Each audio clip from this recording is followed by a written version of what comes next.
Say goodbye to your credit card rewards. Greedy corporate mega stores, led by Walmart and Target, are pushing for a law in Congress to take away your hard-earned cash back and travel points to line their pockets. The Durbin-Marshall credit card bill would enact harmful credit card routing mandates that would end credit card rewards as we know it. If you love your credit card rewards, tell your lawmakers, hands off my rewards. Tell them to oppose the Durbin-Marshall credit card bill.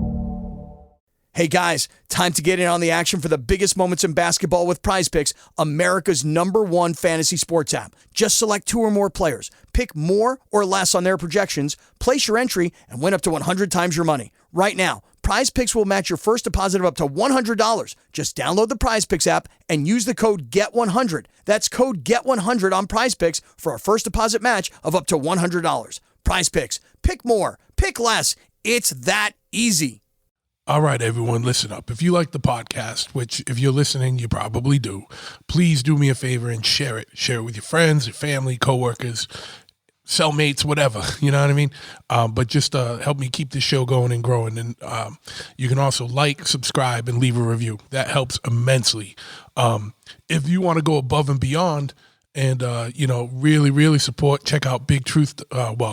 Check out patreon.com/bigtruth. It's www.patreon.com/bigtruth. That's a way for you to financially support the show.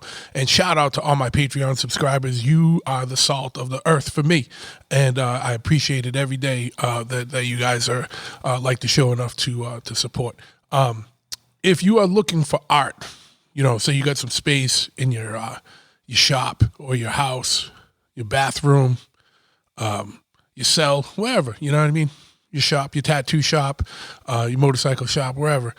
You need to check out Tattoo Flash Collective at tattooflashcollective.com. They have tattoo-inspired flash art and also just general art prints, and it's just rad stuff. So all you gotta do is go to tattooflashcollective.com. They also have books, wall prints, tattoo flash, all kinds of stuff. We got a bunch of it hanging up at the Dipper. Looks awesome.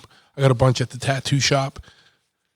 Perfect stuff. My man Johannes, you know him. He's been on this podcast a couple times. It's him and a partner do it. So check it out, tattooflashcollective.com. If you use the promo code BigTruth at checkout, you get 10% off your order.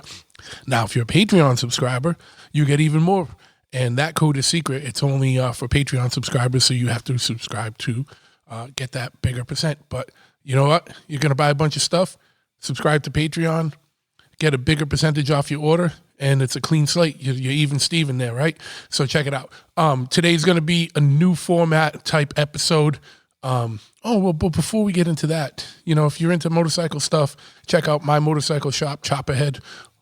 If you're local, if you're in New England, come on by, 13 County Road, East Freetown, Mass. We're a full brick and mortar, real deal motorcycle shop. We're not an online thing. But we do have online element. If you're not around and you want to support, you want to get some parts or some swag, check us out, chopperhead.com, CHOPPAHEAD. We're located at 13 County Road, East Freetown, Massachusetts. Open not 7 days a week, 6 days a week, Monday through Saturday. I'm here on a Sunday, so that's why I think it's 7 days, but that's neither here nor there. I hope you enjoy this new format episode. This is one we'll be doing just every now and then. Some listeners had requested it, and so we're going to get into some listener paranormal experiences right now.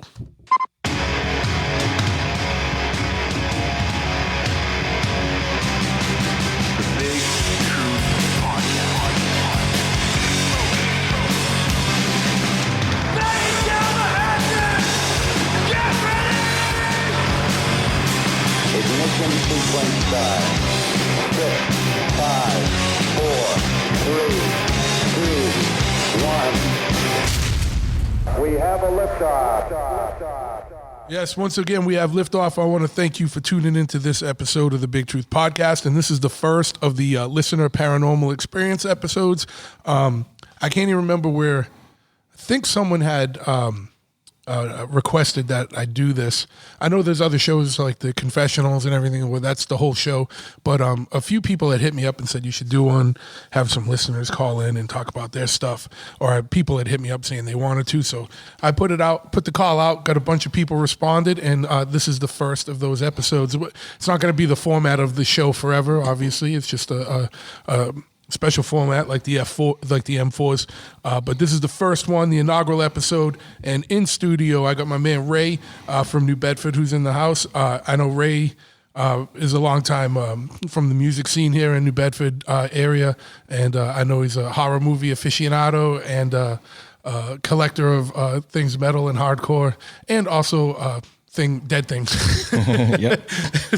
skulls and taxidermy and whatnot. So what's going on, Ray? Thanks for coming on, and thanks for being here in the studio at Chopperhead Custom Cycles on the extra table, because actually I'm lying, one of the lifts is not full, but there's a bike going on it later, and the lift is too dirty to put all the equipment on.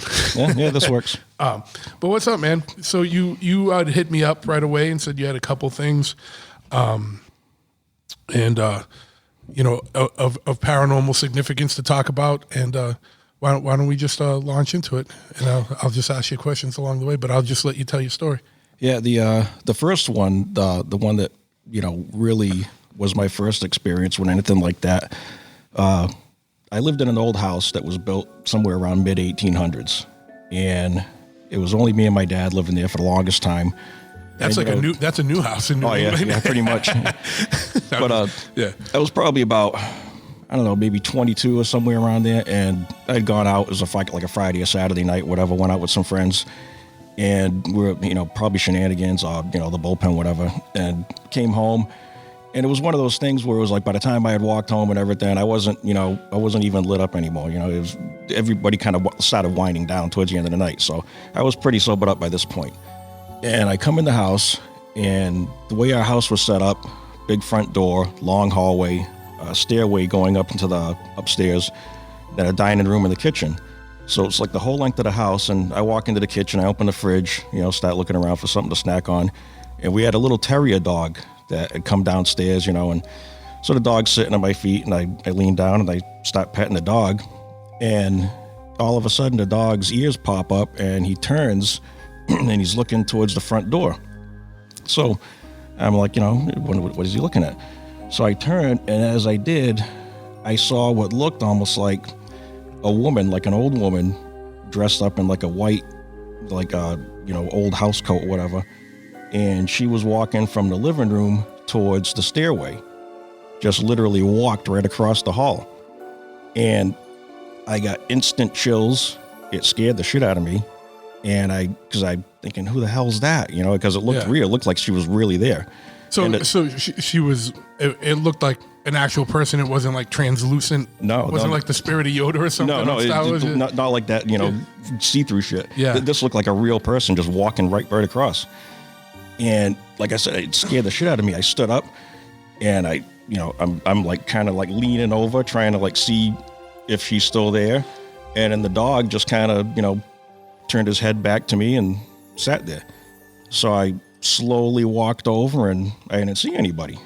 And I'm thinking, what the fuck was that? I'd never seen anything like that in my life. So the next day, I'm talking to my father about it, and I'm telling him, and he says, "Oh, you saw one of the chambermaid."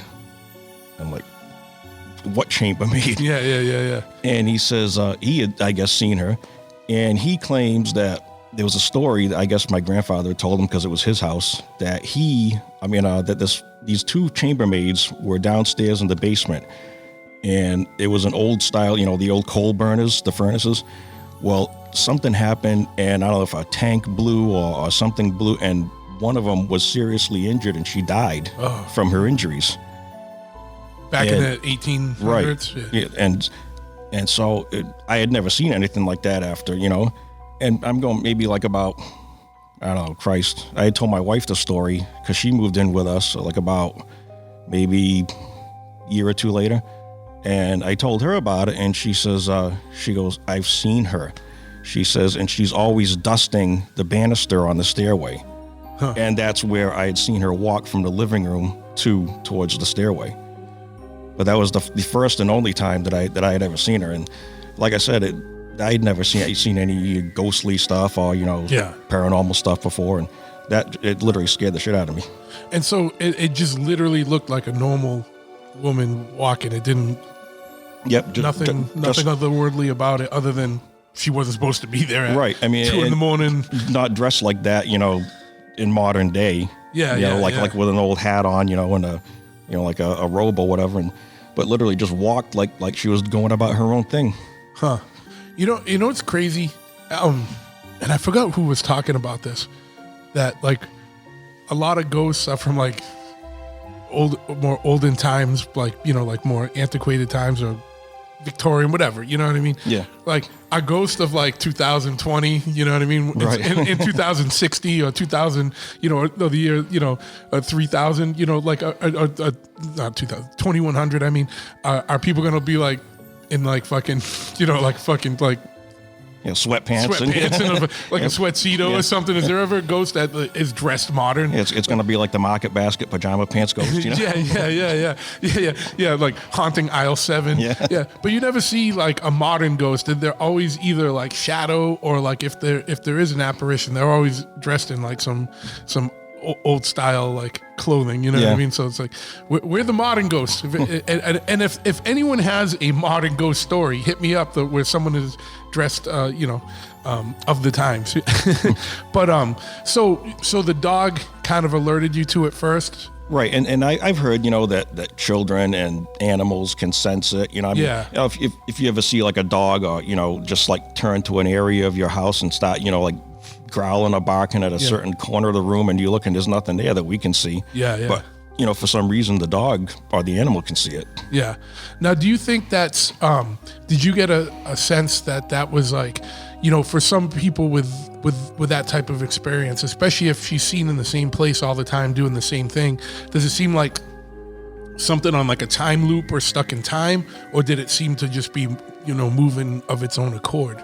It who knows? It could be. You know what I mean when I say that? It could be old habit, or like my wife had seen her, I think, once or twice, and I never asked my father if he saw her because at the time I really didn't believe in a lot of that stuff. I mean, I figured it existed, but I had never seen it or had it happen. So I just, after a while, I kind of dismissed it, but it was always in the back of my mind, like what the hell did I see? Yeah, and so when your wife saw it, she was in the same place doing the same thing? Yeah, she was in the kitchen area, and she had seen her, or she might have been in the living room and said she, would like see her out of the corner of her eye. Because everything I've ever heard, when people see an apparition or a ghost, if you're looking specifically for it, you're not going to see it. Yeah. It's by accident or, by chance you glance over at something, that's, I guess, the subconscious part of your mind picks it up. Crazy, man. Has there been anything since for you? Yeah. Well, with that, before we get into anything else, has the chambermaid ever reappeared? No, that was it. That was the one and only time that I had ever seen it. Are you still at the house? No, we moved like about probably 12 years ago. Is your dad still there? No, he split. But when the funny thing is, when we were moving, in the process of packing up, I was actually still sleeping there on a mattress. We'd pretty much emptied the entire house. And I had a couple things that I was, like 1 or 2 nights left there that I was, still tidying up, packing up. And I never heard so much noises and weird sounds in those 2 nights than what I ever have the whole time I was there. Yeah. I mean, I would literally hear like stuff fall and slam, but there wasn't a single thing anywhere in the house that could have. So you think because there was changes going on in the house I think that's was what stirring it was. things up? Yep. Yeah. Interesting. All right. Cool. Well, what else, man? I know you had something else as well. The only other weird, like really strange, like we moved into an apartment, and my landlady, she had a boyfriend at the time that was living there, and one night, like around probably it was like 2:00 in the morning or whatever, I'm hearing, because we're on first floor, they're on second floor, and I'm hearing like somebody driving nails, hammering, like hammering nails into wood down cellar. And I'm thinking, Jesus Christ, what the hell is Mike fixing? Yeah. And I'm like, why is he doing this at 2 a.m? It's kind of rude. So it went on for like about maybe two minutes. Maybe I heard it, like 3 or 4 times. And then a couple days later, I see him outside in the backyard. And I says, hey, I said, what the hell were you doing fixing something the other night? And he's like, what do you mean? I said, down in the basement. I said, I heard you hammering like you were nailing something together. And he says, I don't know what you're talking about. Yeah. I said, Mike, don't fuck with me. I don't care. If you, I'm not, gonna raise a fuss about it. I mean, it woke me up, but it's no big deal. I said, if I figured something broke, you had to fix it. And he says, no, he says, seriously, I don't know what the hell you're talking about. I haven't even been in the basement in over a week. Yeah. And so I'm like, what the hell was that? So I'm friends with my landlady's sister who lived on first floor. And I asked her about it. I said, you ever hear anything strange around here? And she says, she had never heard that. And I told her about it. She goes, wow. She goes, her ex-husband, who had passed on, had a workshop down there, and he was always fixing stuff. Huh. And I mentioned that to my wife, and she says, I heard that too a couple times. She says, I figured it was just somebody, doing something in the house. Yeah. But I've never heard that since. That was one time that I heard that. And there's a couple other times, like she'll even say this too. Sometimes if you're home during the day and I know there's nobody upstairs because everybody's at work and kids are at school and stuff, and you'll hear like a kid's footsteps, run back and forth. And I've even told my landlady about that. I says, I swear there's somebody in your apartment. And she says, no, there's nobody there. And she laughs about it. She thinks it's funny. Yeah. But I mean, once in a great while, even to this day, I'll still hear that. And that's just weird. Yeah. Yeah. And it sounds like it's something different than whatever's going on in the basement. Yeah. Did you go down there and investigate it all? No, like I said, I just figured it was, he was putting something back together or whatever. Yeah, I was tired as hell. It was like 2 a.m, figured I got to get up for work. No, I mean, after that, did you ever go down? Yeah, what's one of those things that's like, I mean, his workshop area that her ex-husband had is like, it's sealed off with a, padlock on the door. And, it's like, I'll look over at the door once in a while when I'm down there waiting to see some guy. Oh, hey, how you doing? Yeah. Sorry for waking you up. Yeah, it's wild, man. All right, man. Well, anything else, man? I know you have a collection of like bones and whatnot. Has anything ever weird happened with any of that stuff? Believe it or not, no. And my wife, she gets like a lot of weird feelings from stuff like that. And me, I honestly never have. I mean, I look at it as something that somebody's not using anymore, like a skull or whatever, Yeah. But she's always like, oh, it's probably all the stuff you bring home and maybe something's attached to it. Yeah, well, that's what I was getting at. Did you ever feel like anything ever was came back with anything? No, she literally, like, if something's bugging her out, she'll go around with a piece of sage and start smoldering the whole house, smoking it up and stuff. Yeah. And I'm like, whatever. Doing the cleansing ritual. Cool. Well, cool, man. Well, anything else, dude? Like that? It's interesting. With the hammering and stuff, you didn't get the same kind of like creeped feeling because it was just more something you didn't really understand what was going on. You just thought dude was down there fixing. I thought somebody was fixing something. Yeah. But when you went down there, you never had any weird experiences like anytime you've been down there? Nothing. What do you think the running around is about? That I have no idea because, I mean, as far as I know, there's never been a little kid that passed away there or maybe, but... Think it's like a squirrel or something? No, it sounds like running footsteps. Yeah. And I guess her husband, it was his house, and he was raised there ever since he was a kid. So unless it's his ghost haunting the place, and maybe him as a little kid is, because if somebody's ever been there for so long, and that's the place where the only thing they knew when they die. Yeah. If that, I guess if they go back there, maybe they're of all ages. I've like there was a woman that I know that her son died, and she says, "Oh, every time I dream about him, he's a little boy. He's not a man. He's a little boy in my dreams. Yeah. So who knows? Maybe some spirits are, maybe they revert back to childhood. Yeah, who knows, man? Who knows? Cool. Well, any other ones you want to talk about? Yeah, the one that the only other real weird thing that happened was my mother died probably like about 8 years ago. And I've got 2 phones in my bedroom. I've got one that's hooked up, to a system. It's a landline, and then I've got another one that I don't have a phone jack for. It's an old alarm phone, like an AT&T phone with an alarm clock built into it. Okay. And I just was so used to the alarm sound. That's what I used to wake up in the morning. So it's not, it's just plugged into the wall for the clock. It's not plugged into a phone jack. Sure. You're still using it now? Oh yeah. Okay. And one night, probably, I don't know, had to be about 3 o'clock or whatever. It's somewhere around there. I'm in a sound sleep and I hear the phone ring, just like I used to hear it ring when it was plugged in, living at my other place. So I'm thinking, what the hell, So I picked it up and, out of a sound sleep, I'm like, hello? And all I hear is white noise. And I said hello again, and it's still just, like static, just like white noise. And for the hell of it, I says, Mom?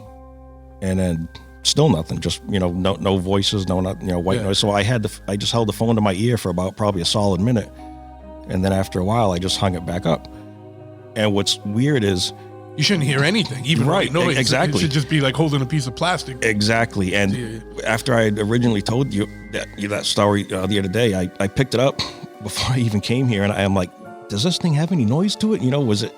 And there's nothing. It's like just like you said, just holding a piece of plastic. Now, like, just for devil's advocate, like coming out of a sleep, like, do you feel like that could have been part of like a lucid dream, or do you think that it was really? I thought that at first, but usually if a telephone rings, it wakes me up out of a sleep because I sleep really light anyway. Okay. So if something happens like that, I wake up and I'm awake, And even after it happened, I was like, I sat up in bed and I'm just like sitting there like, what the hell just happened? What was that? Yeah. Were you creeped out or were you just confused? It creeped me out a little bit, and because then I picked up the phone again, and like I said, there's nothing there. And I'm like, did I dream the white noise or, but at the same time, I'm pretty sure I was wide awake when it happened. Yeah. And it had to be around maybe a month or two or maybe a couple weeks after or before that. There was another time I was dreaming, and it's like, I usually sleep on my right arm. And my mother had these like, she always used to do her nails and shit.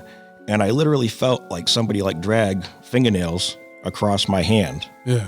And that I pulled my hand back, and I'm like, and there's another one that woke me up, and that literally really scared the shit out of me. Yeah. Did you have any marks on your hand? No, nothing, no scratches, but you feel like, sharp objects drag across your hand. It wasn't, I didn't hit it against the board or anything for the headboard, or, it was just like laying barely out of the pillow. Yeah. Now, how long were those events? After your mom passed, how long did those take place? Probably about maybe a year. Okay. Yeah, nothing else, no other. No, just little. Like my wife swears that she's around. Every once in a while, because she was a heavy smoker, we'll smell like cigarettes. Out of the clear blue sky. It's crazy with the smell stuff. My father had a really close friend who always he had some kind of medical condition, and so he smelt of alcohol a lot, because I don't know, something like he had to swab with alcohol or something. I don't know the whole story except that the alcohol, the guy alive smelled like alcohol. Mm-hmm. And the dude passed. My father didn't know the day he passed or the night. My father came downstairs and he could smell like a heavy, like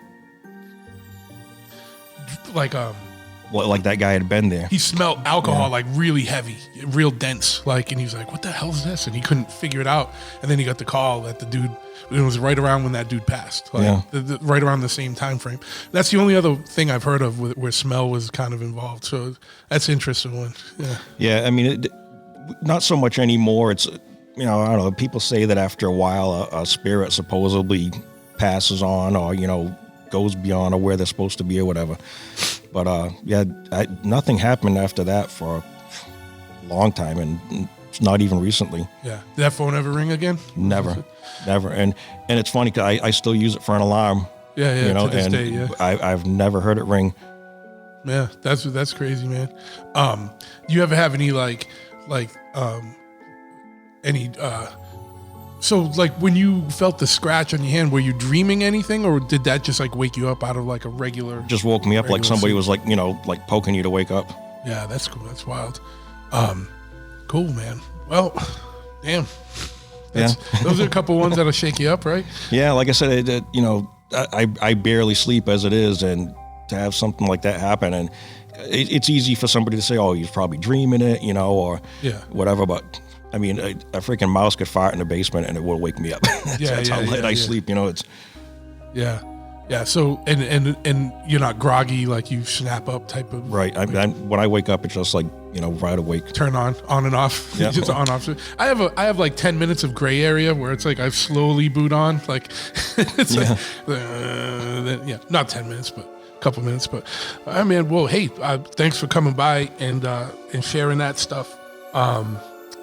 If any more down the road, if another one happens, let me know. Yeah, will do. Looking forward to hearing the other stories. Yeah. All right, and now I got Leno from Plymouth on the line, who's called in and going to tell us about some experiences he's had. So, Leno, take it away, man. What's up? What's going on, man? I appreciate you having me on the show. Yeah, absolutely. So, I actually have two stories. The first one is actually how the introduction, how I got into the whole paranormal stuff. The second story, I definitely had like a full experience, and that really like stuck with me. Okay. But but before you get into the stories, like what's your involvement? Like, what's your involvement with paranormal? Do you do like active, like, are you like actively like researching it, or are you just like super into it? Is it like a personal thing, or do you do any like kind of like in-depth research with it or anything like that? With me, I mean, it's all like personal stuff. I like to like browse and just like look into all the stuff, check out any areas around that, Massachusetts that's haunted. I always like to go out there, take a look, and try to see if I can experience it. Okay. So haven't had a lot of luck, but sometimes I have here and there stuff happen. I'm like, okay, that's creepy. Okay, so you're doing it more as like an interest, because that's what the vibe I got is that but you'll actually like go out and seek stuff out. You're not just like reading about stuff. You're out there. I physically I go out there. Yeah. But are you bringing any of that equipment, like spirit boxes or any of that stuff, or are you just kind of rolling out? I'm just kind of rolling out to see if I can feel anything happening to me, or if I see something in person, that type of thing. Okay. So you said there was an experience that kind of set off your interest in that. Before that, did you have like a passing interest, or was it something you didn't even think about? It was something I didn't think about. Okay. All right. So, let's hear what got you interested. Let's hear about that experience that got you interested in the world of the paranormal. All right. So I want to say I was about like 13, 14 years old. I'm originally from New York and all that. And like, my mom, she got the job at the YWCA, and she's an administrator there, dealing with like children, small kids, all that stuff. And for like schooling and everything.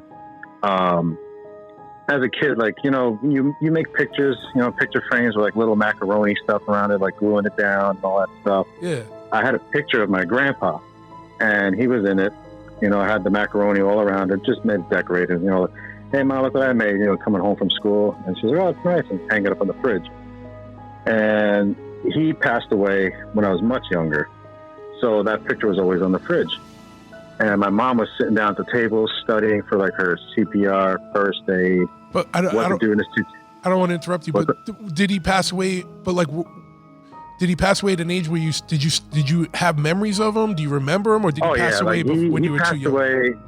He passed away when I was around like 6, 7 years old. Okay. I mean, I remember him and all that. Okay. But like, so my mom's like doing all this, studying, and I was sitting down with her, like helping her like review, help her on her test and everything. And it came up about a situation like, what do you do if an employee is like under the influence of alcohol? What do you do? So we kind of like stepped back and just talked about it. And then she was talking about my grandpa. And my dad, he used to be a heavy drinker back in the days. And he didn't like him that much because of that. So what happened was, we were just sitting at the table, and one of the macaroni pieces literally flew off the fridge. And mind you, the table to the fridge is about 5-6 feet. That thing flew right off onto the table, and we just kind of looked at each other and said, okay, that's enough studying. That was very, very creepy. So it wasn't it wasn't like it fell off the picture and hit the floor. It like shot like 6 feet across the room. Yeah, it shot 6 feet across the room onto the table. And the fact that we're talking about my grandpa, my dad, and alcohol all together is like, okay, so that's telling me grandpa's listening, and he's making his presence known that he's here listening to the whole thing. Yeah. And that right there is what got me into the whole spiritual paranormal stuff. Yeah. So you were saying that your grandfather didn't like that your father was drinking a lot. Was that?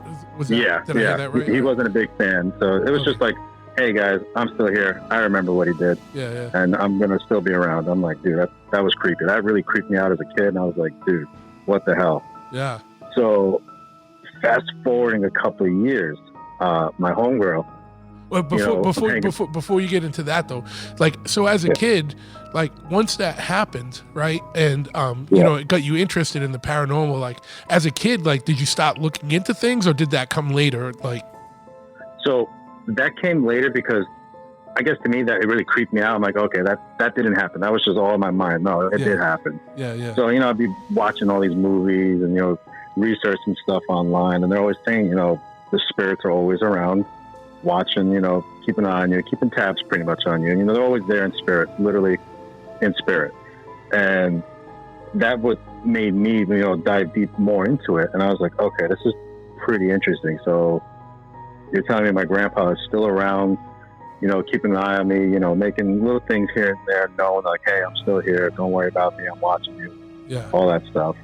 So like that really got me intrigued. So like going to like high school, that's when I really, really got into it. Okay. You know, I started doing research about like the Lizzie Borden house, the whole Elizabeth Warren cases and all that stuff, you know, all that stuff. That really got me. Did you ever go to the Lizzie Borden house?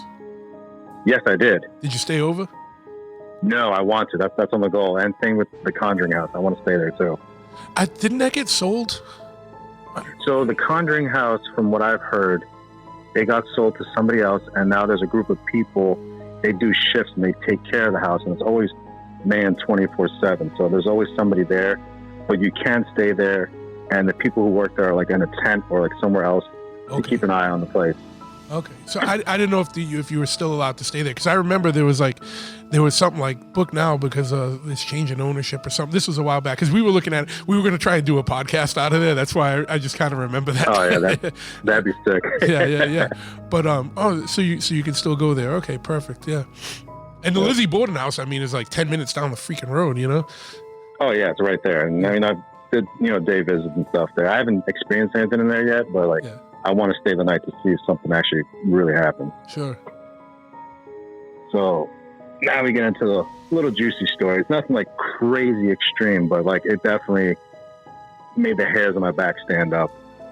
So a little backstory. My homegirl, her grandparents bought this house in Greenwich, Connecticut.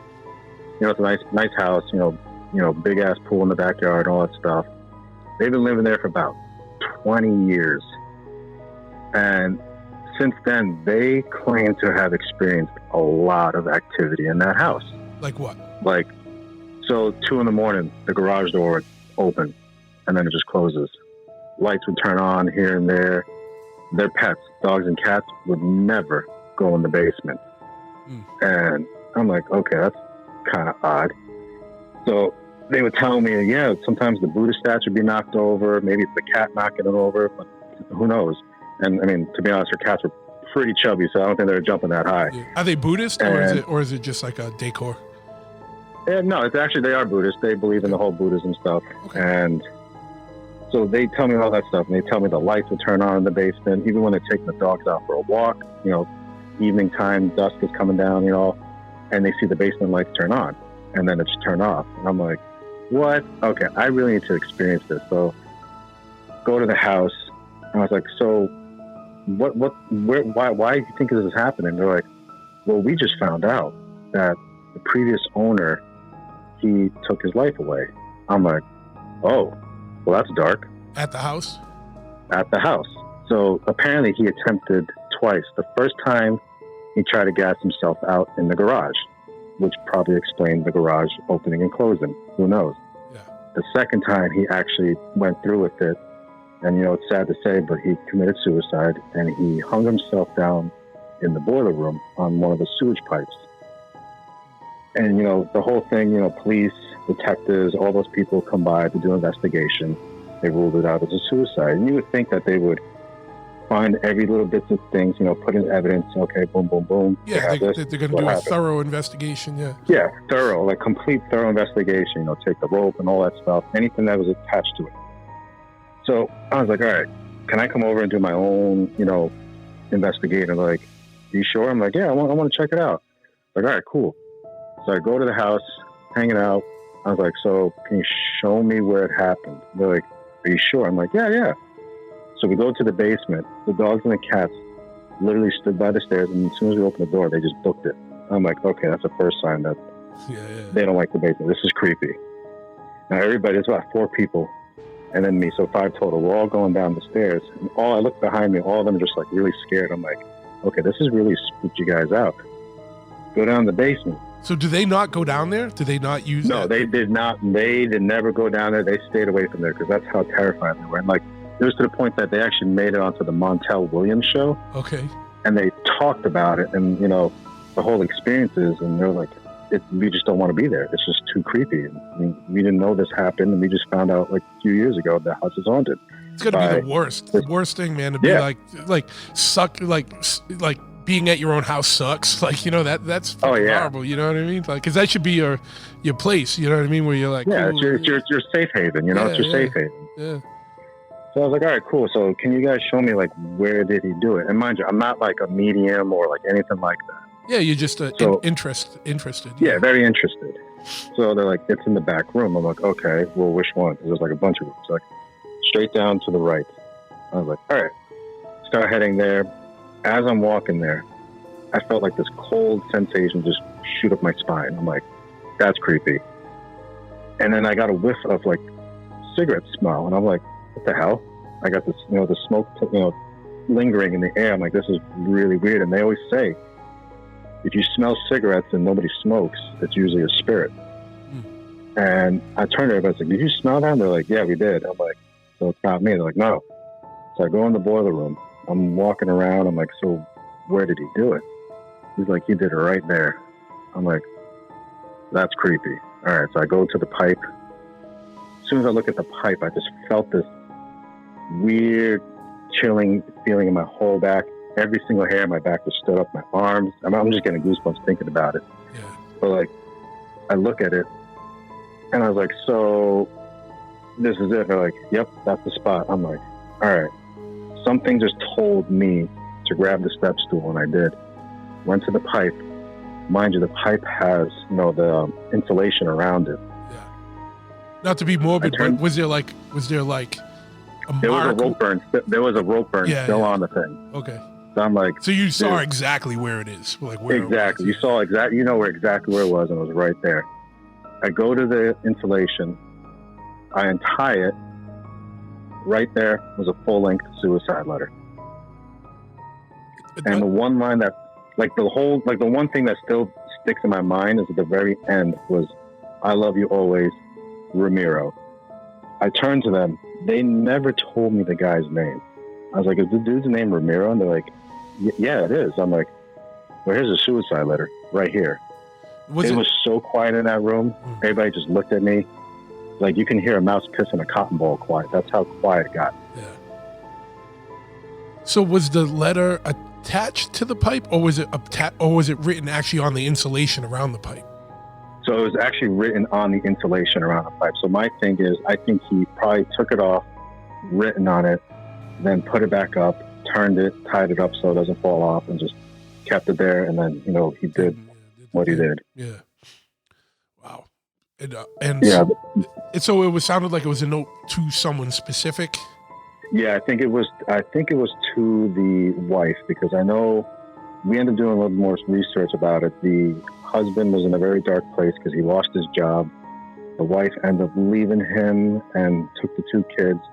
So he just mentally lost it and unfortunately took his life. And right there in the letter, like I said, I don't remember verbatim what the whole thing was, but it was the reason why he did it. And he was just apologizing over and over again for everything he's done. And it's just that last line will always stick with me. I love you always, Ramiro. Yeah. And after, you know, we discovered that, I shit you not, I heard tap, tap, tap, tap. The dogs and the cats came downstairs. It was like lifted? Yeah. So I think all that stuff that he was doing in the house, you know, being, you know, creepy, you know, turning lights on, opening the garage door, knocking stuff down. I think it was a sign to like, hey, I'm still here. This is where I did it. Can you please just like see the letter, so I can be finally at peace. And I think that's what it was, because after that, when we discovered it, everything in the house just stopped. It was just peaceful, calm, and they're living their best now. Nice. And they're still there? Still there. I'm like, you guys should just get rid of that. But then he was like, no, I'm not going to tamper with something from somebody who passed. Like, let it be. Oh, so Let that be his that's resting still place. up? It's still up on the That's pipe? still up there, yeah.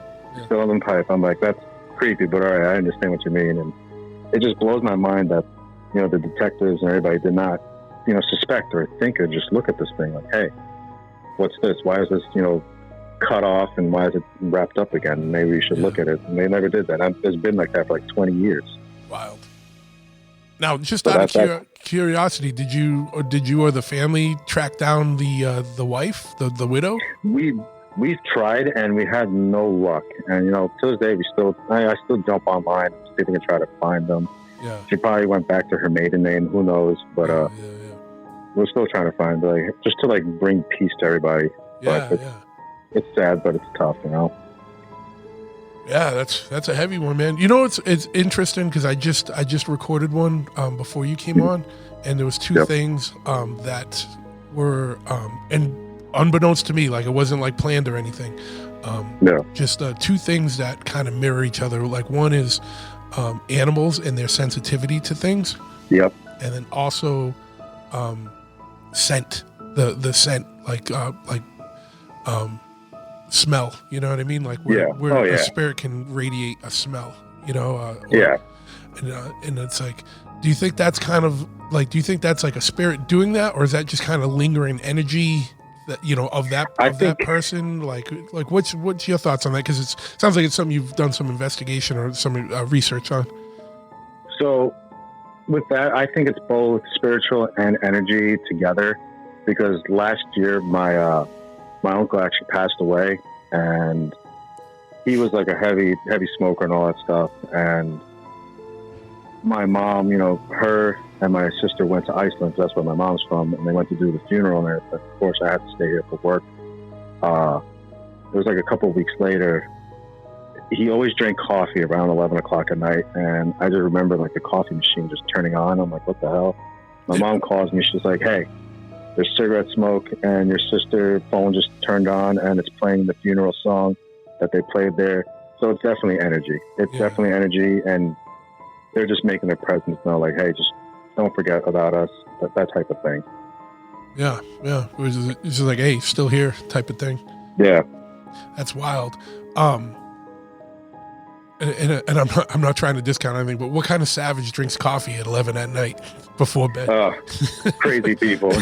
Crazy people. I mean, unless you work you work third shift. Yeah, I get it, right? But, Yeah. I mean, let me drink this coffee and go to sleep. But exactly. I mean, some people do it. I don't know how. Yeah. Well, you know, caffeine affects everyone differently, and you grow a tolerance to it. Absolutely. So, what else, man? Like, what you know, in your kind of research, or you know, in our experiences, like as someone who's gone out to places, has there been anything else that you've, you know, encountered or witnessed or felt or anything as you've been out to some of the other haunted areas of New England? So like the one place, it was definitely the Conjuring house. I didn't stay there, but I did like a day visit. It was around like 8 o'clock at night with a group of people, and we just go there just to experience it and to, you know, hear the history behind the whole thing. And it's pretty cool because they tell you what the movie adaptation is to actually real life, and everything you see in the movie is like 80% wrong to what really happened there. I'm like, oh, okay, that's pretty cool. And Hollywood doesn't Hollywood always Hollywood always messes everything up. They always got to do something just to get the people and the views. It's not it's not a documentary. It's a you know, a dramatized. You know, they'll take one small kernel and then make a whole movie around it, where like 90% of it is, you know, make believe, and there's like 5 or 10% that's the real thing. You know. Yeah, exactly. So was this a like a ghost hunting trip, or just like a general kind of like walkthrough of the house tour? They do different types of tours. So they do like an hour general tour to give you a history of the background of the house. Okay. And then you get like an extra 20 minutes at the end of the tour to do your own little like walk around, take pictures of the place, and hopefully you catch something. I actually have a picture of an orb on one of mine photos in a bedroom. where like the kids used to play and everything. I thought that was pretty cool. My friend, she has a couple of orb pictures down in the basement where they had a water well, and it's pretty cool. Like you have to do the whole tour, and they'll tell you why they had water well inside the house instead of outside. I was like, that's pretty gnarly. But like, she had that stuff, and mid-tour, like we went upstairs, and there's like a playroom, and I'm walking in there, and the guy's talking, you know, it's like, yeah, they claim there was a spirit, a little boy that used to run around here, and like, I just remember like looking around, I'm like, what the hell? And everybody turned to me, it's like, did you hear that? I'm like, well, hear what? It's like, I heard the voice, Henry. And then they whispered it to me. Then the guy who's doing the tour is like, yeah, the kids who used to play here, they claim his name is Henry. And we all just looked at each other like, dude, that's weird that you just said his name and he just said his name shortly after. There's no way in hell that he heard you say that. So definitely there's a lot of activity on that property. And that's why I want to stay the night there to experience it fully. Sure. So that's in Connecticut, right? It's actually in Rhode Island. Rhode Island, all right. Yeah, but it's like out where Rhode Island is kind of like the... Yeah, it's like, it's a border of Rhode Island and Connecticut. Yeah, like it's all, Now, yeah, that's right. What I heard is that the well is what's really fucked up, right? Like... Yes, so the reasoning why they have the well inside is because back in the days, like the colonial times and all that stuff, when they... Unfortunately, they slaughtered all the Indians that lived on the territory and everything. They would come back in the middle of the night and they would poison the wells. So when the families drinking water, pumping the water, they get poisoned and then they die. And a new family can move in and take over the property. So what they did is they took the wells, moved it inside the house so it's safe and you have a less likely chance of being poisoned or killed by your neighbor or, natives. Yeah. So I thought that was pretty interesting, but they have said that people have, like, kids playing around, like back in those times, fell in the well and died and all that stuff. So it's definitely, you will hear, like, random voices inside the well, like, hey, let's play. It's like, dude, that's wild. Yeah. It's wild, man. It's wild. So, go ahead, sorry. No, you go ahead. Oh, no, don't worry about it. Like, I didn't mean to interrupt. Oh, no, it's just, like, that whole paranormal stuff. Like, I just want to stay there just to record and get as much as I can to actually, like, do my own video and just show you, like, what exactly is going on. Because I see a lot of people, they do it. There's a lot of YouTubers out there, and they've posted some stuff. I'm like, dude, that's actually wild. And I believe it. I strongly believe it because a lot of people, more than one person, has encountered something. So, it's definitely real. Yeah, but also on top of it, it's like you've had some experiences yourself that kind of set you on this path of interest. So, what is your inclination as to what this is? Do you feel like it's like residual energy, or do you feel like it's something active, or based on your research or experiences? I want to say it's something active. It's just, I guess some people are more in tune with the spiritual world, that they can, not like saying to be a medium, but kind of be like, you're kind of like a gate, and they come to you and then they move on to go finally at their resting place. And I'm not claiming to be one of those people, but I feel like maybe I could be a vessel. Somebody come like, hey, all right, cool, yeah, and then they just go on and just finally be at peace. And a lot of people can say the same thing, and just depends on the experience that you get or what you've seen and done. Yeah. Cool, man. Well, anything else? No, I can go on for hours, but those are definitely the top ones that have definitely stuck with me. Yeah. Well, if you got other ones you want to talk about, feel free. If not, we can save it for another time, I'll definitely save it for another time. Yeah. All right, in studio, I got my homie George from Ludlow, Mass, who you might have known as a guest appearance on some of the M4s, notably the psychic episode. Yeah, you were the sober guy, so you actually got the good reading and didn't get the radio static drunken signal reading. Yeah, mine was dead on. Yeah, no. So she even said ahead of time that if someone's inebriated that it wasn't going to work well. Yeah. And I kind of got the gist of mine, but I remember you saying that shit was spot on. Yeah. Because she continued yours outside, right? She did, yeah. And the one that was outside, I wish was on the podcast because it was even crazier.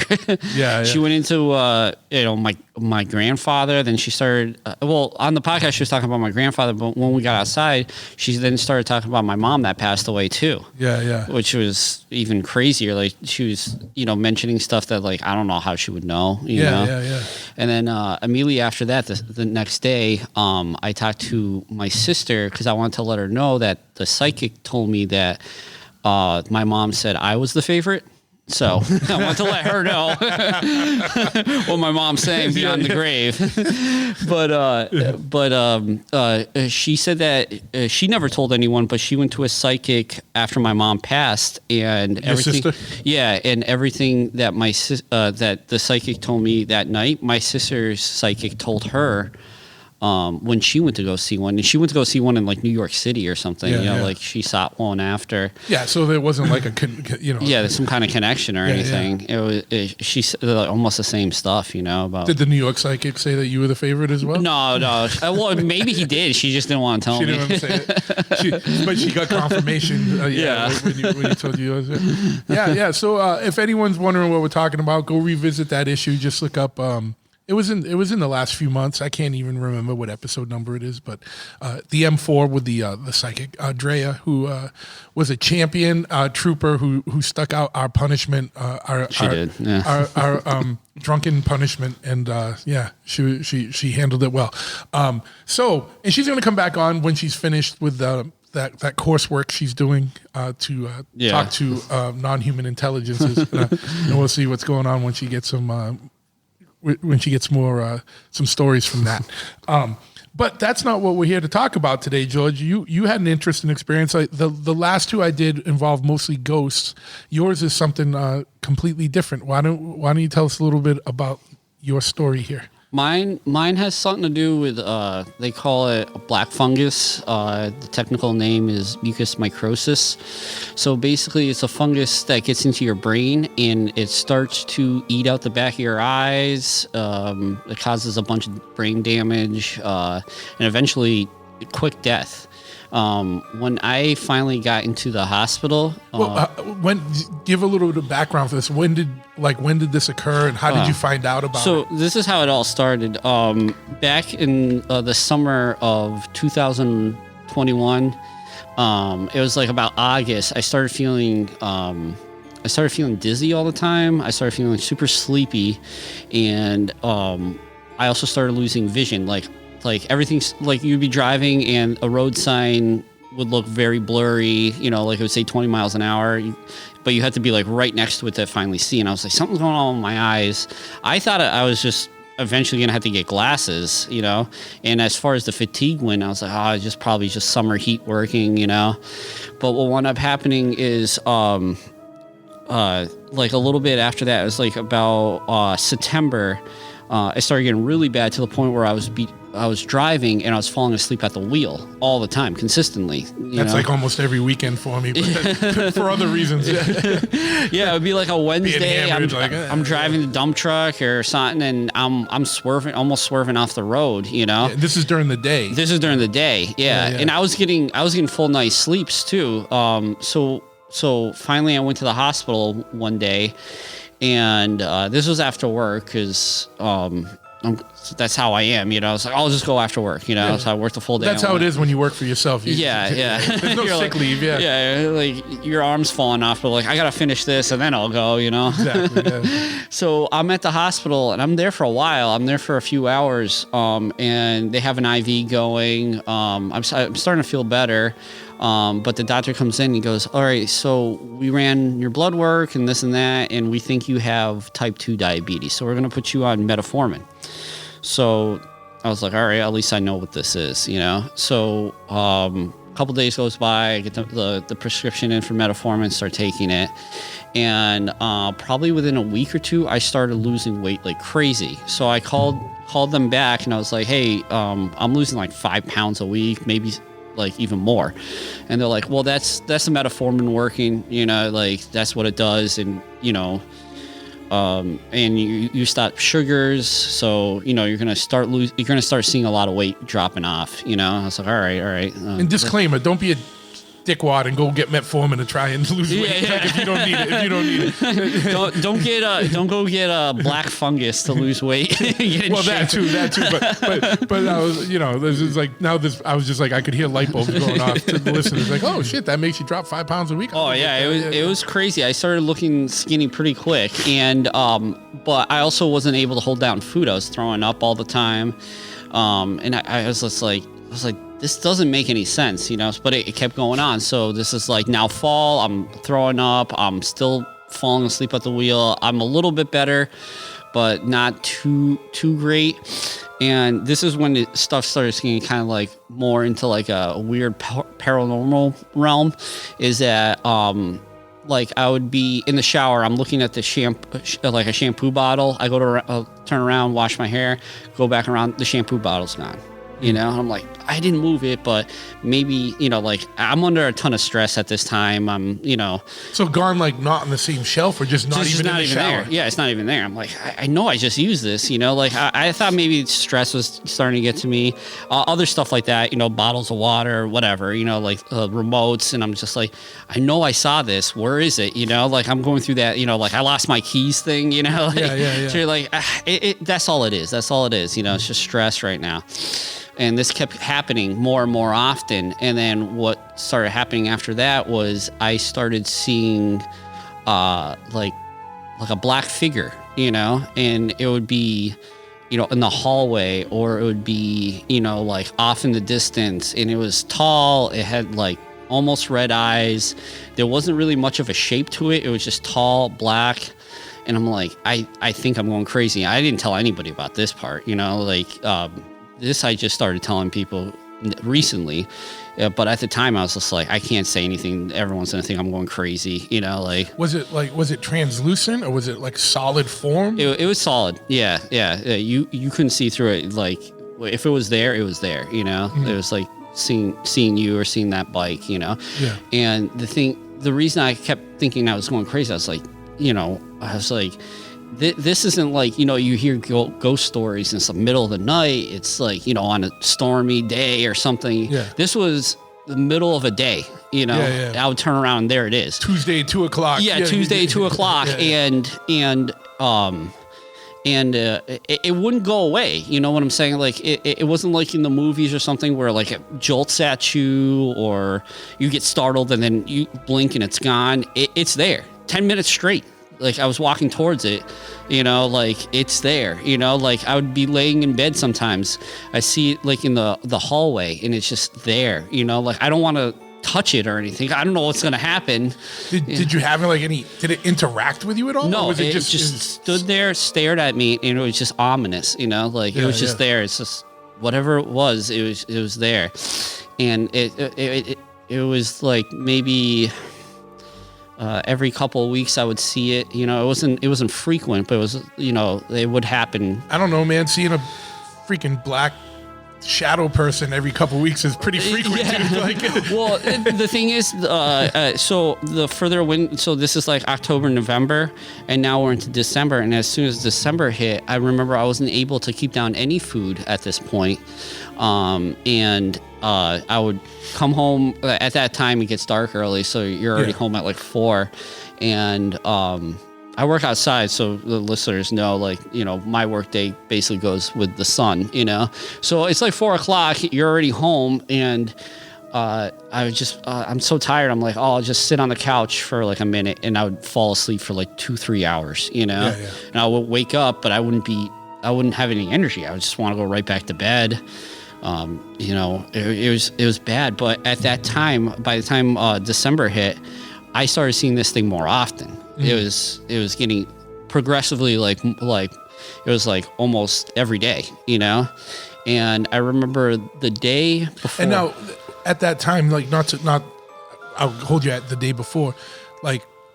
As you're seeing it more often, are your symptoms increasing as well? They are, yeah. I'm getting more and more sick, and I've been trying to get a hold of the doctors to let them know, like, I'm at this point losing like 10 pounds a week, you know? Yeah. I went from being like, I think at the beginning, almost like 220 to at this point, I'm like 130 pounds.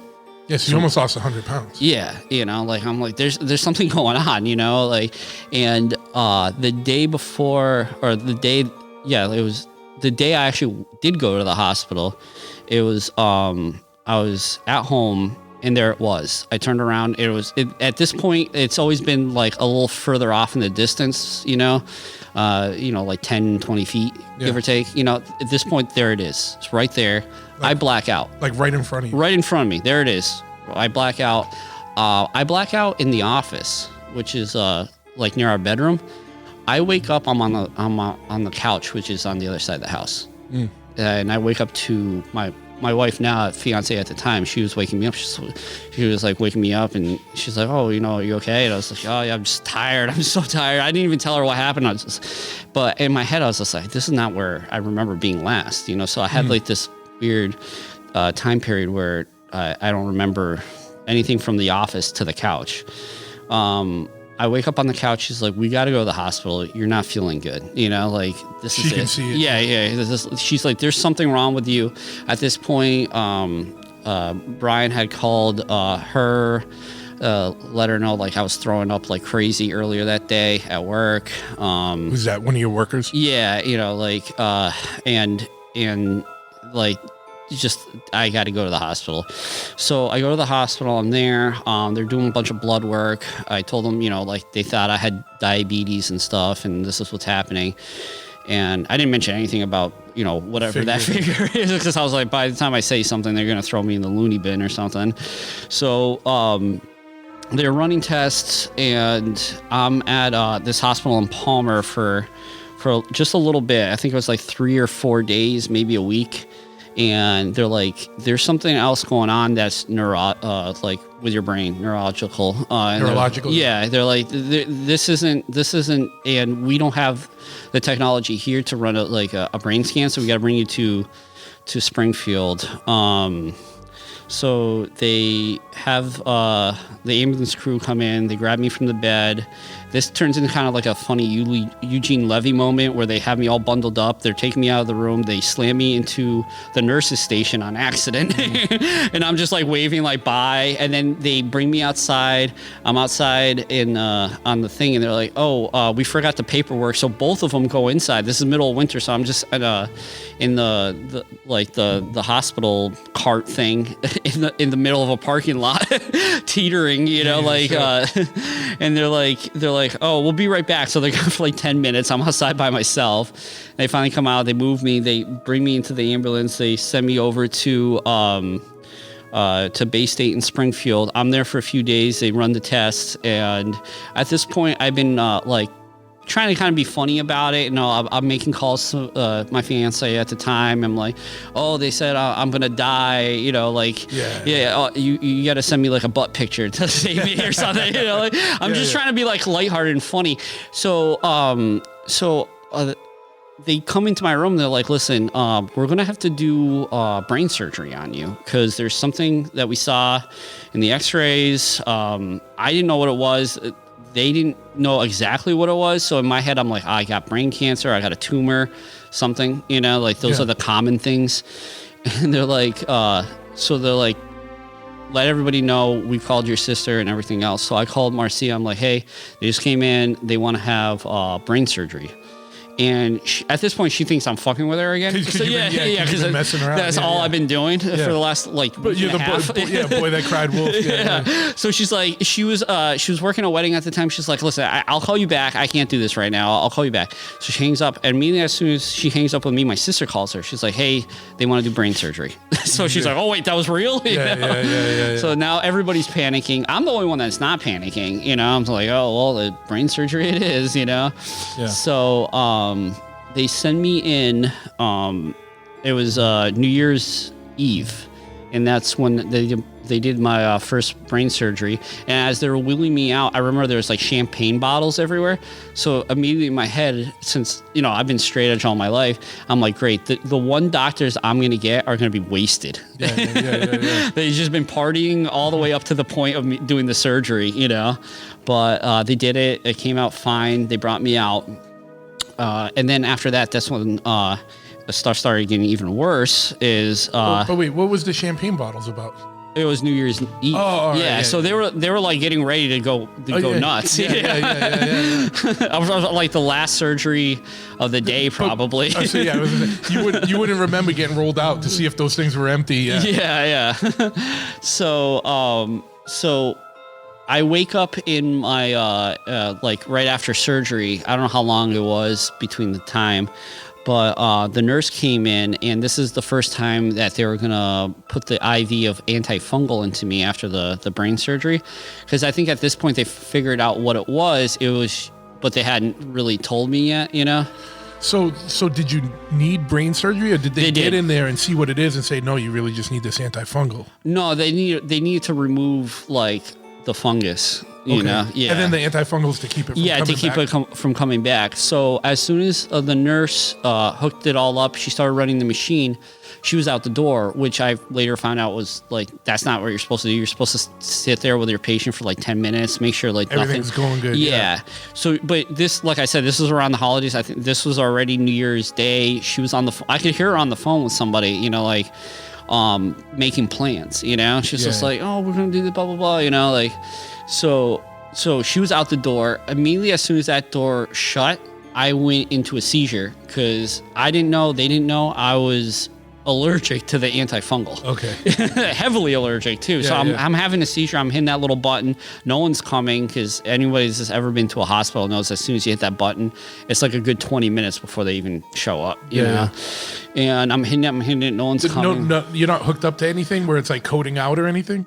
No, I am, but no one's still coming. Okay, yeah. I'm definitely hooked up to everything. Like, no, I mean, like I said, it was New Year's Day. I think everybody else had other plans on their mind other than. Or they were a little slow. Yeah. From the night before. So I called my sister at this point. I can barely breathe. I told her, like I can't, like something's happening. I'm having some sort of reaction, and she's trying to call the hospital. She's trying to call the front desk. No one's picking up, eventually she finally gets a hold of somebody. The nurse comes back in first.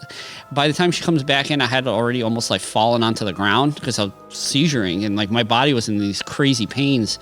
And the first thing she says, I remember, was like, "What's your problem?" And I can hear my sister on the phone screaming, like, "Shut the machine off!" Because my sister also works at a hospital, She kind of knows, Yeah, she knows what to do, So shut the freaking machine off, Like, so she does, and they had to run more tests, and they're like, "All right, so you're obviously allergic to this, Yeah.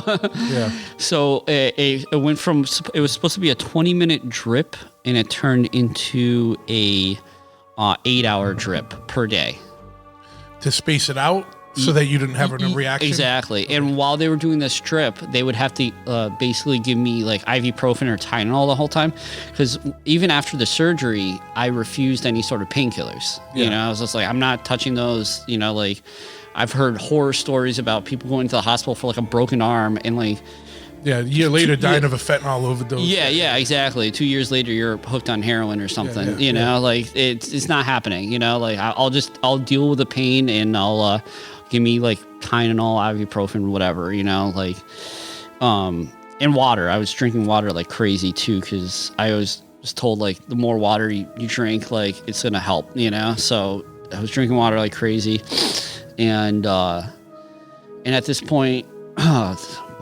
Was I? They said that the only way I'm going to be able to get this antifungal if it turned into like this 8-hour drip, and I was fine with that because where else am I going to be at this point, So the room that I was in, it would get really hot in the middle of winter. Hospitals gets kind of stuffy, and I've always been outside, so I hated it. So I was like, can you at least leave the door open? They're like, absolutely. So, but at night, I started hearing, like, it would just be people crying, and yelling and crying. And eventually, I finally asked one of the nurses, I was like, what's going on out there? Like, this is like every night, you know? Like, and she's like, oh, you don't know where you are, do you? I'm like, well, I know I'm in the hospital. I don't know, like, really where, you know? She's like, oh, you're in infectious diseases. All these people are, like, literally about to die of HIV, or, you know, like, their time is very limited. This was also during COVID. They're like, a lot of these people they know they're going to die, you know? That's why, you know, everyone's basically outside, like, crying and, you know, you can hear these people screaming, they're in pain. So it started turning into like a weird psychological thing while I was there too, you know, because that's all you're hearing, like, every single night is like, you know, it seems like you're in Shawshank Redemption or something, you know, like it was crazy. So I'm in there for about this is now a month later. I'm still in the hospital.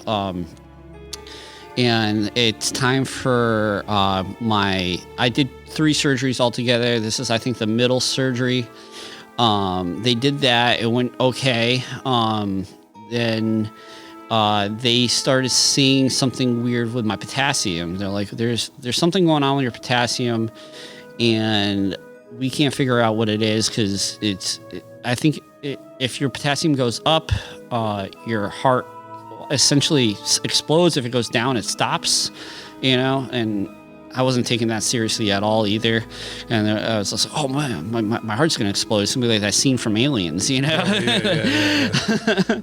And they're like, no, this is very serious. Like, and the doctor was just like, were you ever on drugs, or did you have the alcohol problem or anything? And I was like, no, I've always been straight edge. I've been straight edge since I saw it on America's Most Wanted when I was a kid in 7th grade, and I thought it was the coolest thing ever. You know, I was like, oh, this is a thing. You know, this is sick. You know, and you know, all my life decisions I made when I was like 13, 14 anyways, you know. So he was relentless on thinking I was lying to him. The nurses were like, we don't think you're lying. We're going to go around him, and we're going to have a renal doctor come in and check you out, you know? Yeah. So a few days goes by, a renal doctor comes in, he checks everything out, and he figures out the dosage that they were giving me of the antifungal was also wrong. So now they've messed up like twice on this antifungal on me, and he's just like, that's what's causing your potassium to be all crazy, you know. And at that point, I remember I was texting Joe. I was like, yeah, my potassium's all screwed up, and he's just texting me back, eat a fucking banana. You know? I was like, all right, great.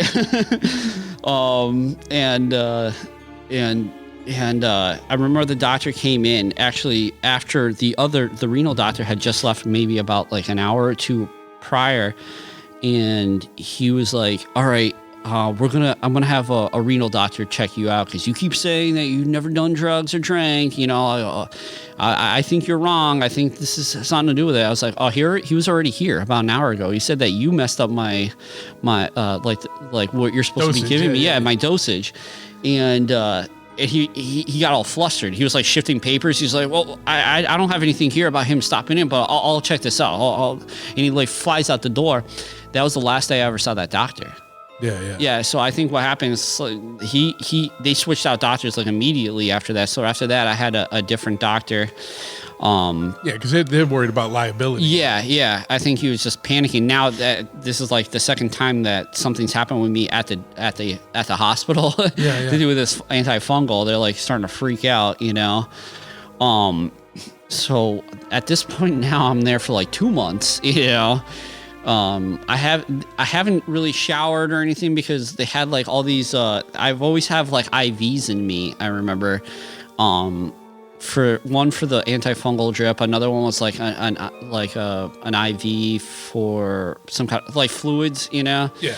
And saline, yeah. And I'd barely been sleeping too, because once you're in the hospital for that long, like the beds are just terrible, you know.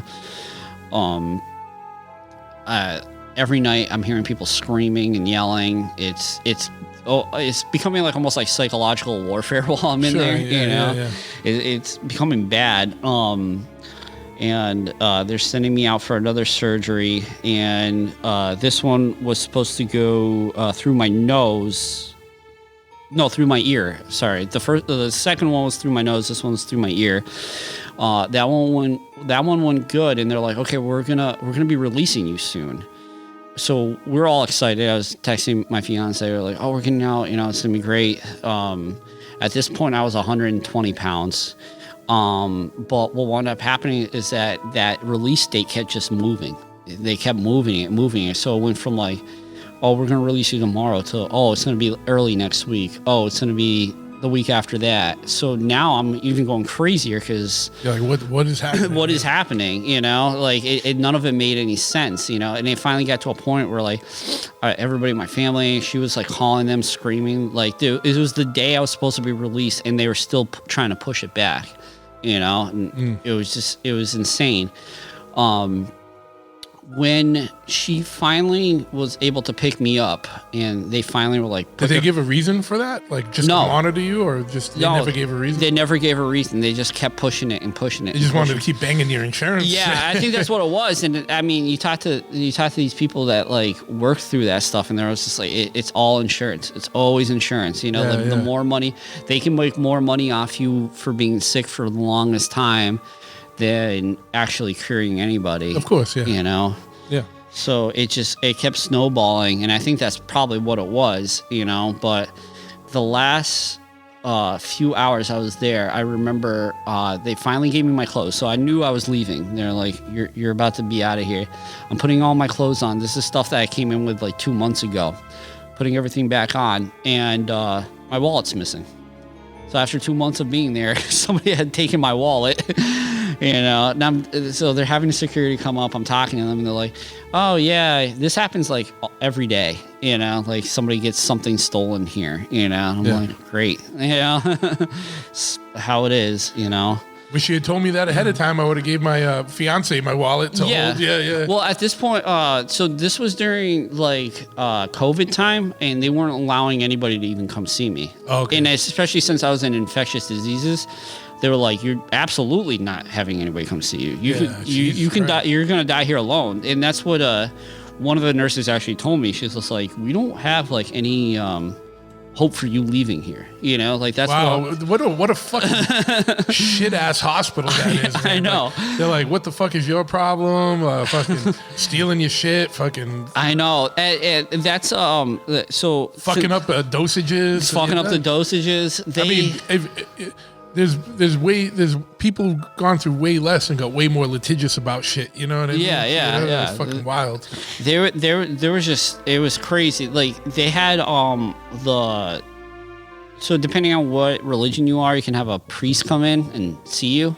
So if you're Jewish, you have the rabbi, Catholic priest. They were like, "Oh, what are you?" I was like, "Oh, I was Catholic, but I don't, practice." But they're like, "Okay." And I always thought at the time that question was odd until last rites, until the priest came in. And I was like, "Oh, what's going on?" They're like, "Well, like we're just here to talk, see how you're doing, and like, are you afraid of passing and this and that?" And I was like, so then in my head, I'm like, okay, so the nurse a few days ago said they have no hope for me of leaving here, and the doctor at one point even said, "We don't even know how you're alive because the time frame that you've had this disease, that your eyes shouldn't even be in your sockets. They should like basically be like two holes, and like the back of your throat should be like all black and just almost like rotted away. We're like, we have no idea how you're even alive. They're very like blown away by it, and to be in some sort of actual health was even crazier for them. And so the priest is there. He's talking to me, and I'm kind of putting it all together. I was like, well, maybe I'm not leaving. Maybe this is it. But I did, and they stole my wallet on the way out, and that's so. To go back to the figure, once I went into the hospital, I never saw anything again. Yeah. But I would have the same. It's not like a panic attack, but it's almost like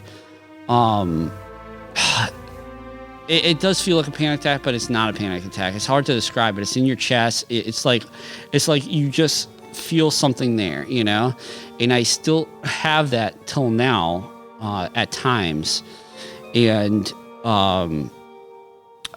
didn't tell anybody about the figure until almost recently. It was probably like a year ago or so. I started telling people, this is like, before I went into the hospital, this is what I saw. And I think I was seeing that, and I was trying to play in my head that what I saw, I thought had to do with the mucous microsis, because I was like, it's infecting my brain.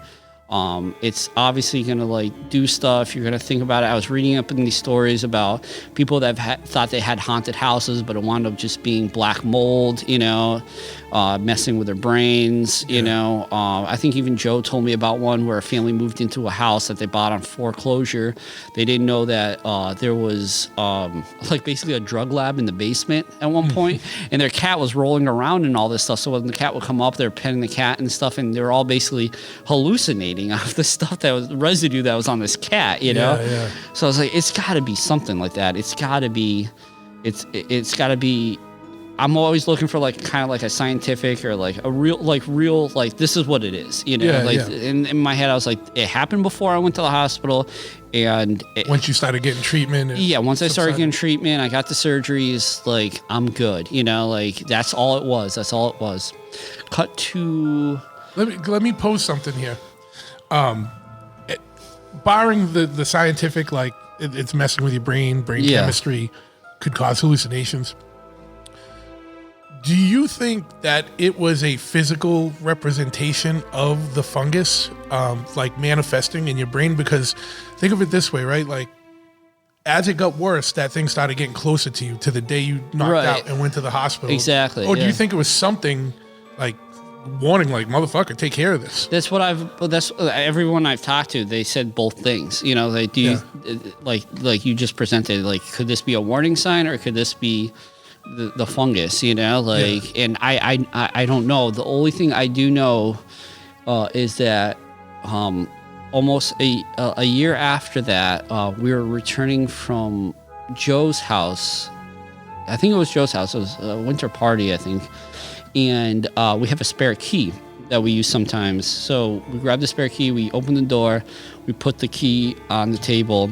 We're kind of like getting the dogs ready. This is late at night, and I go to put the key back. I ask Marcia, I'm like, oh, where's the spare key? She's like, it's still on the table. I'm like, no, it's not. We're looking under the table, whatever. And we can't find this key. And we're like, all right, it's late at night. We'll just look for it tomorrow. It's not a big deal, So the next day, she texted me. She's like, I looked through the whole house. I can't find this key. I was like, all right, whatever. It is what it is. Maybe, one of the dogs kicked it under something. We're never gonna find it. So now another year goes by. This is about last week-ish or so. She starts telling me she feels a presence in the house. She's like, it's weird. She sometimes works from home on Mondays, and she's like, I can feel something. And when I looked over, all the dogs were like in their little dog bed, because we have a bunch of like old Shih Tzus that we rescue. They're like, oh, they're all cuddled up, they're all sleeping.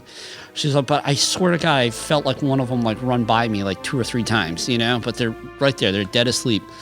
I'm like, oh, that's weird. And then right after that, we're both in the bedroom, and I see the key that went missing a year ago sitting on our bedroom bureau. I'm like, oh, did you find the key finally? She's like, no, you found it. I thought you put it there. I was like, no, I thought you put it there. So this key is now just sitting on our bedroom bureau for no reason, after now she starts feeling like she's seen something. So I'm like, now I'm thinking back in my head, I'm like, was what I was seeing right before I went into the hospital something real, or was it my brain? Because now I can't explain this part either, Yeah, and you had mentioned before that you were, things were going missing. Did that happen at all during the year, other than the key? That's the only thing I can think of, but I don't know. I'm assuming other things probably did, and maybe there are things that I didn't notice, Yeah. I don't know. Either that, or it's her fucking with you because you were messing with her while you were in the hospital. Yeah. She's just playing the long game. Yeah, she's playing the long game. Our friend Anthony, years ago, before he passed away, he always told us about slap-on layaways. When you have a beef with a guy and he thinks like it's all done, and you wait like 2-3 years, and then you spray your cologne on your hand and you slap the shit out of him years later, and you call it slap-on layaway, So he doesn't see it coming, and now from now on, anytime he smells that Perfume, cologne, yeah. he's reminded of you, That's pretty deep revenge right there. Yeah. So maybe it was that. her. Yeah, I applaud that.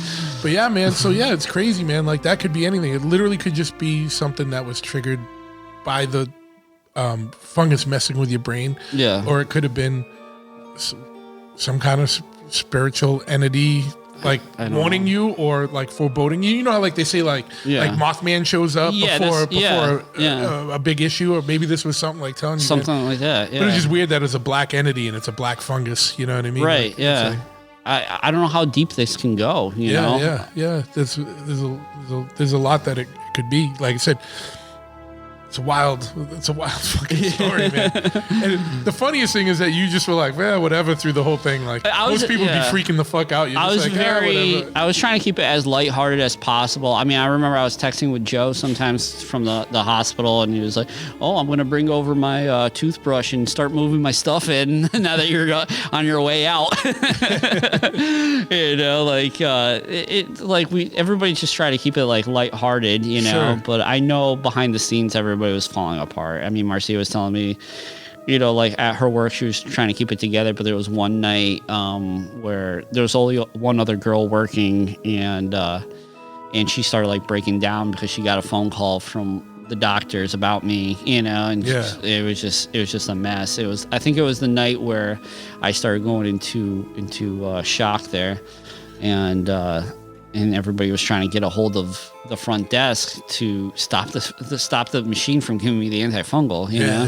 What a fuck show. And that's if anyone gets anything out of this, is that you have to be your own advocate in medicine, and you can't just you know what I mean. Like doctors are trained and doctors know stuff, but they don't know everything, and like you got to find the right one that knows, like, you know what I mean. Like being in the hospital really kind of put like the feeling of doctors actually being real humans and not knowing what's going on, because for the whole first half there, they could not figure out what was wrong with me, Well, how did they give you a sense of like how rare that infection is? They told me I was probably like 1 in 15 that they've even seen in Massachusetts ever, and it was so rare that so this girl that would visit Marcia's salon, she owns a salon in Ludlow, and one of her clients actually knew the doctors that were working with me, and she works out in Boston. She comes in from Boston to go there, and she was telling Marcia after that they have been using my case to like figure out other cases that have come in that are similar. That way they don't have to go through 2 weeks of trying to figure it out. They can actually like narrow it down in a shorter amount of time. So someone doesn't have to deal with all the shit you do. Yeah. They use it as almost like a troubleshooting case. Yeah. They're like, okay, if they're doing this, they're losing weight, they're going blind, if their sugars are spiking. That's why they thought I had diabetes. My sugars were going crazy too at the time. And they're like, if you see any of this, like if they work in these fields, if they're like HVAC guys, if they're like, they work outside landscaping, construction, anything where like dust and mold could get into their bodies, like that's like look for conduit, these, look for all these things, Now, because of, how surprised they were that you like how well you responded, you know, like that you didn't, like they were like, we don't even know how you're alive or you have eyes. And Has anyone contacted you afterwards to do any like studies on you or anything? Like the lady that did a bunch of my surgeries, she did a like a write up in like the Journal of Medicine about me. So I don't know if my name's on there, but the case number's on there, you know, and they've been using that pretty heavily, I guess. For this, I was told that girl that Marcia knows that works at the hospital, she was telling her that there was like some guy in Texas that just got it, some guy in Georgia that just got it, but they were able to like get them the antifungal almost like immediately, so it wasn't as bad. Sure.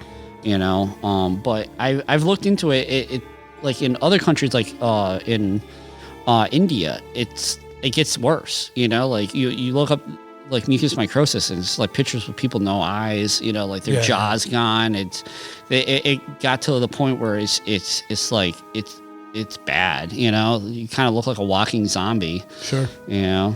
And if there isn't a death metal band with that name already, there will be after this episode. I'm going to do a grindcore band called that. Yeah.